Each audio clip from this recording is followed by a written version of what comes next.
बिस्मिल्लाहिर्रहमानिर्रहीम, अस्सलाम वालेकुम, नमस्कार, सत श्री अकाल and good evening. This is Qaiser Bari from बारी लॉ एसोसिएट्स।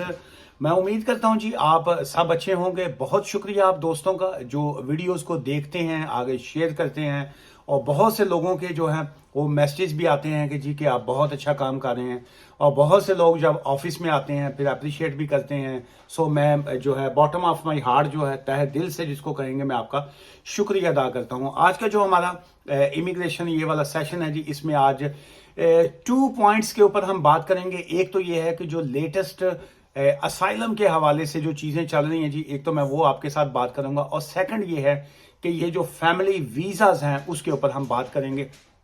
कि जी ये जो नया थ्रेश होल्ड जो है उसके बाद जो है यूके के जो लोग हैं जब अपनी वाइफ को या हस्बैंड को बुलवाना चाहेंगे तो उनको क्या इश्यूज फेस करना पड़ेंगे। चलिए पहले हम चलते हैं असाइलम की तरफ। जो है वो असाइलम का जो है मैंने यस्टरडे भी कल की भी वीडियो में मैंने अपडेट्स दी थी कि रवांडा के हवाले से जो चीज़ें चल रही हैं, और उसमें अब लेटेस्ट अपडेट ये है कि रवांडा पॉलिसी को, जैसे आपको पता है कि उसको सुप्रीम कोर्ट ने जो है, ऑनरेबल सुप्रीम कोर्ट के जजेस ने जो है उसको अनलॉफुल करार दे दिया था कि रवांडा 90s के ज़माने में जो था जेनोसाइड्स और उसके हवाले से बड़ा वो सीरियस इश्यूज रहे हैं। और जो यूरोप में और ख़ासकर अगर हम अफ्रीकन कंट्रीज़ की भी बात करें तो वहाँ पे भी कभी भी रवांडा को जो है वो पॉजिटिव निगाह से नहीं देखा गया। लेकिन जब 1990 का जब रजीम जो था वो चेंज आया तो फिर उसके बाद उसमें बहुत सी चेंजेस आई। सो एक तो ये है कि लोगों के माइंड में एक चीज़ जो है वो मीडिया ने, सोशल मीडिया ने एक डाल दी हुई है कि जी वो अफ्रीकन का कंट्री है, वो वहाँ पे अफ्रीका के लोग रहते हैं, वो शायद वो जंगल है, या वो वहाँ पे सिचुएशन जो है वो शायद इंडिया, पाकिस्तान या बांग्लादेश या ऐसे कंट्री से भी वर्स्ट है। सो एक तो मैं आपको अब ये आज की इस वीडियो में जो बताता जाऊं कि बिल्कुल ऐसा नहीं है जी। रवांडा जो है इस अ कंप्लीटली चेंज्ड नो, अभी वो वैसी वाली उसकी सिचुएशन नहीं है 90s के बाद जो है। अब आप देखिए लास्ट 33 ईयर्स में जो है, पिछले 30 सालों के बाद जो है, या 30 सालों में जो है रवांडा बहुत आगे निकल चुका हुआ है। अफ्रीकन कंट्रीज की अगर हम बात करें तो रवांडा की जो इकोनॉमी है या वहाँ का जो सिस्टम है, वहाँ का जो जुडिशियल सिस्टम है, they are quite excellent actually, जिसको कहेंगे। वहाँ पे जो रोड स्ट्रक्चर है, वहाँ का जो रोड मैप्स हैं, they are going to be a brilliant right now जो है। और उसमें इसी वजह से अगर हम कहें कि जी के क्या ब्रिटेन जैसा कंट्री रवांडा के साथ जो है वो क्यों ऐसा एक एग्रीमेंट करेगा कि हम अपने जो यूके में आने वाले लोग हैं उनको, असाइलम सीकर जो होंगे, हम उसको क्या हम जंगल में फेंकेंगे या हम वहाँ पे ऐसे करेंगे। इट्स नॉट लाइक दैट जो है। उसमें यह है कि रवांडा के जो पीएम साहब हैं उनकी जानब से भी ये है कि जी के ही इज़ नंबर 1, ये तो मैं कहता जाऊँ, he is a man of his word जो है। उन्होंने कहा था कि मैं रवांडा की जो ओवरऑल शक्ल है उसको मैं चेंज करूंगा, और इसमें नो डाउट जो है उसमें बहुत सी तब्दीलियां जो है वो आ चुकी हुई हैं। सो अभी बहुत से जो ह्यूमन राइट्स वकील हैं मेरी तरह के, जो मैं चूँकि मैं ह्यूमन राइट्स इमिग्रेशन लॉयर हूं और मैं कई सालों से जो है वो इसी इमिग्रेशन फील्ड में मैं प्रैक्टिस कर रहा हूं। सो पिछले कुछ आप कह लीजिए कि कुछ 2-3 ईयर्स पहले जो है पाकिस्तान की जानब से भी जो था मुझे उस वक़्त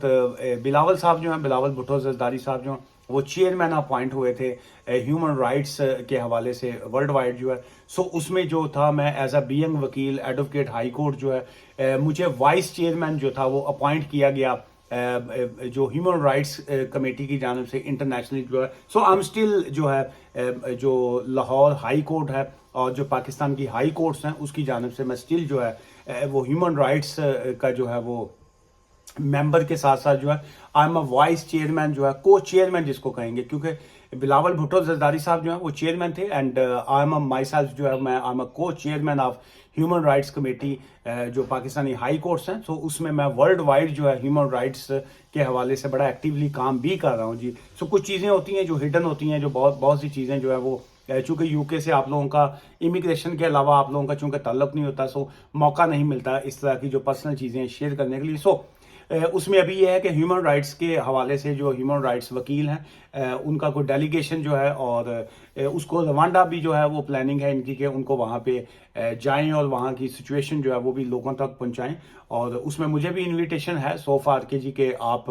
भी इस डेलीगेशन में आएँ, और रवांडा का जो असाइलम सिस्टम है या किस तरीके से वहाँ पे लोग रहेंगे या बाकी चीज़ें हैं उसको भी मैं जो है वो शेयर करूँगा आप लोगों के साथ। सो जब भी मौका मिला, जो फिलहाल तो नहीं, अभी तो मैं जनवरी तक जो है वो बिजी हूँ, जो कोर्ट केसेस, और फिर उसके बाद अभी क्रिसमस की हॉलीडेज भी आएंगी, लेकिन आफ्टर क्रिसमस हॉलीडेज और जनवरी 16 के बाद जो है रवांडा कम जो है उस डेलीगेशन में मेरा भी नाम आया, तो फिर मैं आपके साथ वहाँ की इमिग्रेशन और असाइलम की जो सिचुएशन है वो भी मैं शेयर करूँगा। सो अच्छा, अभी का सिचुएशन ये है कि इमीडिएट बेसिस के ऊपर जो होम सेक्रेटरी साहब हैं जेम्स जो है उन्होंने इमिग्रेशन प्लान के हवाले से अगर हम बात करें तो आज ही उन्होंने जिसको कहेंगे एमरजेंसी का एक वर्ड होता है, जब कोई कर्फ्यू लगता है या कोई एमरजेंसी नाफिज की जाती है तो फिर उसमें एमरजेंसी लेजिस्लेशन में जो है उन्होंने जो हेडलाइन भी है आज की मीडिया की उसमें ये है कि एमरजेंसी लेजिस्लेशन जो है रवांडा के हवाले से आज ही उन्होंने जो है पार्लियामेंट में बिल जो है वो पेश कर दिया है, और उसमें जो है वोटिंग के लिए कहा गया है कि जी इस पे आप डिसाइड कीजिए कि अब जो है वो असाइलम सीकर्स को जो है वो रवांडा में जो है वो मूव किया जाएगा, और यहाँ से जो है उनको यहाँ पे होटलिंग और जो जो भी चीज़ें उनकी चल रही हैं उसको ख़त्म करके रवांडा में शिफ्ट किया जाएगा। सो एक ये आज आई थिंक इस आज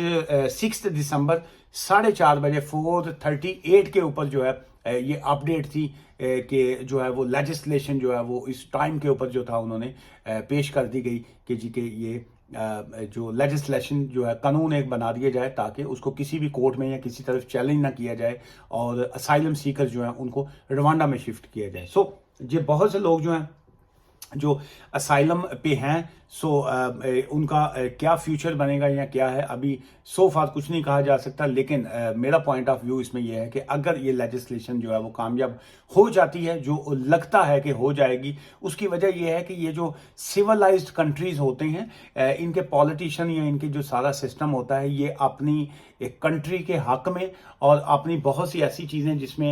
ये समझते हैं कि जी के इसमें हमें एक पेज पे होना चाहिए, ये होते हैं। और ये हम लोगों के कंट्रीज़ की तरह नहीं है कि अपनी पॉलिटिक्स बजाय पॉलिटिक्स करें, ये हमेशा अपने मफाद के लिए, अपने पॉजिटिव और अपने शहरियों के लिए या अपने टैक्स के लिए या बाकी चीज़ों के लिए ये ऑलवेज जो है ये एक ही पेज पे रहते हैं। सो एक तो ये आ गया कि अगर ये लेजिस्लेशन पास हो गई, जो कि लगता है कि हो जाएगी, और उसके बाद जो है रवांडा वाला जो प्लान है दैट्स द फाइनल, जिसको कहेंगे कि मिशन कंप्लीट जो है वो हो गया, और उसके बाद जो है वो असाइलम सीकर्स को रवांडा में शिफ्ट किया जाएगा। अच्छा, आज की इस वीडियो को लाजमी देखिएगा, भी शेयर भी कीजिएगा, और सेकंड ये है कि इस मैं यहीं पे बैठा सेकंड वीडियो भी एक अपलोड करूंगा, गालबन टुमारो करूंगा, लेकिन बनाऊंगा मैं अभी, उसमें जो आप लोगों ने कल वीडियोस पे सवालात छोड़े हुए थे उसका जवाब दूंगा। अच्छा, सेकंड ये है कि इस वक्त के जो रॉबर्ट जेनरिक साहब हैं जी, उन्होंने ये उनकी तरफ से जो है न्यूज़ भी आ रही है, ट्वीट भी है, उसमें कहा है कि Robert generic told friends he resigned after the publication of the emergency legislation that will deploy section of the Human Rights Act। जो है उन्होंने कहा जी कि चूंकि ह्यूमन राइट्स लॉज की वायलेशन है ये इस तरीके से कि सुप्रीम कोर्ट्स ने फैसला दे दिया कि जी के Rwanda is not a safe, and इस होम ऑफिस के जितने फैसले हैं इस तरह के दैट्स अनलॉफुल, लेकिन उसके बावजूद जो है ये लेजिस्लेशन इस तरह की जाएगी कि जी के असाइलम सीकरों को वहाँ पे भेजा जाएगा। सो दैट्स द क्वाइट जो सीरियस इशू है जी इस हवाले से। सो ये था जी आज का पार्ट 1, जिसमें मैंने ये मोस्ट जो है वो असाइलम के ऊपर ही बात की है, लेकिन जो आज का हमारा स्टार्टिंग पे जैसे मैंने आपसे अर्ज किया कि स्पाउस वीज़ा, फैमिली वीज़ा और उसका जो थ्रेश होल्ड बड़ा है, उसको एज अ पार्ट 2 जो है मैं अभी उसमें शामिल करूंगा। और असाइलम के हवाले से जितने लोगों को इस वक्त क्वेश्चन आ रहे हैं, बहुत से लोगों को सेक्शन 95 की जो सपोर्ट है वो बंद की जा रही है, बहुत से लोगों के ड्राइविंग लाइसेंस जो है वो रिवोक कर दिए गए, बैंक अकाउंट जो है वो बंद कर दिए जा रहे हैं और बंद हो भी चुके हैं और बहुत से लोगों के आगे हो रहे हैं। सो अगर आपको इस वक्त जो है असाइलम का क्वेश्चन आया है, या असाइलम के हवाले से आपको इंटरव्यू के लिए कॉल किया जाता है, या असाइलम के हवाले से जो भी आपके पेंडिंग इश्यूज इश्यूज हैं उसको इतना लाइट मत लीजिए कि जी के वो फलां बंदे का 2 साल बाद केस ओके हो गया तो मेरा भी हो जाएगा। सो इस तरह के इश्यूज में जो है आप गलती मत कीजिए। अगर वो आपको बुलाएं तो बिल्कुल वहां पे जाइए, अदरवाइज आपके बैंक अकाउंट, आपका डीवीएलए का ड्राइविंग लाइसेंस और आपकी बाकी चीज़ों में आपकी मुश्किल आएगी। और उनकी जो इन्फोर्समेंट टीम है वो जगह जगह पे इस वक्त रेड्स भी कर रहे हैं, और जो इस वक्त ओवरस्टेयर हैं या इस वक्त जो इलीगल हैं वो उनको जो है वो उनके लिए खासी मुश्किल जो है वो आएगी। अगर आप इस वक्त ओवरस्टेयर हैं, अगर आपका वीज़ा एक्सपायर हो चुका हुआ है या अगर आप इलीगल है इस वक्त, तो प्लीज आप इस तरह मत कीजिए। अपने आप का सिस्टम में ये सोचना, मुझे कल किसी से मेरी बात हो रही थी, वो कहने जी उन्होंने की पता है जी हम कहाँ पे, उनको हर चीज का पता है आप कहाँ पे हैं, आप कहाँ पे रहते हैं, आप कहाँ पे जाते हैं, आप कहाँ पे कैश इन हैंड पे काम करते हैं। They know each and everything. उनके सिस्टम से आप भाग नहीं सकते। यहाँ पे हमारी शायद 2 आंखें हों लेकिन उनकी 8 आंखें हैं, उनकी 6 आंखें ऊपर होंगी, 8 आंखें शायद पीछे हों, और 4 यहाँ पे और 4 यहाँ पे। सो दे आर, वो सीसीटीवी कैमरा से ज्यादा आपको जो है वो देख रहे होते हैं। सो जब भी वो चाहें वो कहीं से भी आपको पकड़ सकते हैं। सो इसलिए आप इमिग्रेशन सिस्टम में रहिए। अगर आप इस वक्त इलीगल हैं, अगर आप इस वक्त ओवरस्टेयर हैं, एज सुन एज पॉसिबल जो है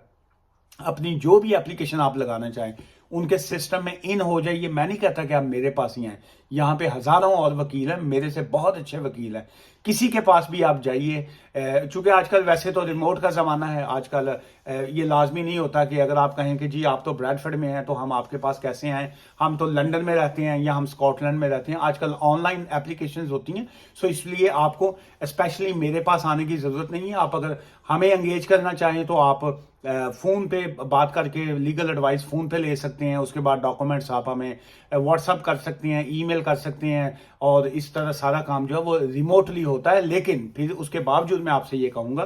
कि मैं ये नहीं कह रहा कि आप मेरे पास आएँ। जो भी कोई भी और भी बहुत से वकील हैं, किसी के पास भी आप जाइए, लेकिन अपनी एप्लीकेशन जो है वो एज सुन एज पॉसिबल जिसको कहेंगे वो फाइल कीजिए,